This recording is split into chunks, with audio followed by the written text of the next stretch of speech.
New York সিটির mayor পদপ্রার্থী Zohran মামদানির হাতে ভাত খাওয়ার ভিডিও ভাইরাল হয়েছে। ভিডিওটি ভাইরাল হতেই সামাজিক মাধ্যম উগ্র বর্ণবাদী মন্তব্যে ভরে গিয়েছে।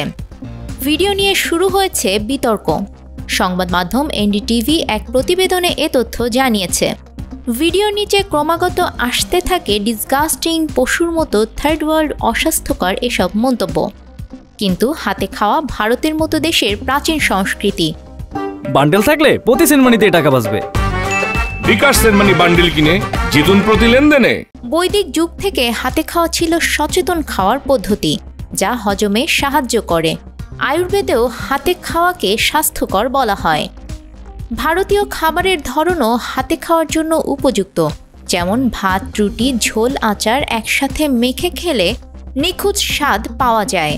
অন্যদিকে পশ্চিমের খাবার কাঠামোগত, যেখানে ছুরি কাটার ব্যবহার করা হয়। ইউরোপে ছুরি কাটা দিয়ে খাওয়া জনপ্রিয় হয় মাত্র কয়েক শতক আগে। যুক্তরাষ্ট্রেও 18 থেকে 19 শতকের মানুষ হাত দিয়ে খাবার খেতেন। ধর্মীয় রীতিতেও ডান হাতে খাওয়াকে শুভ মনে করা হয়। বাম হাত ব্যবহৃত হয় ব্যক্তিগত পরিচ্ছন্নতার কাজে।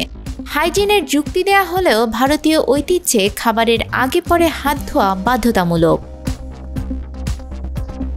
নিউজ ডেস্ক, আমাদের সময়।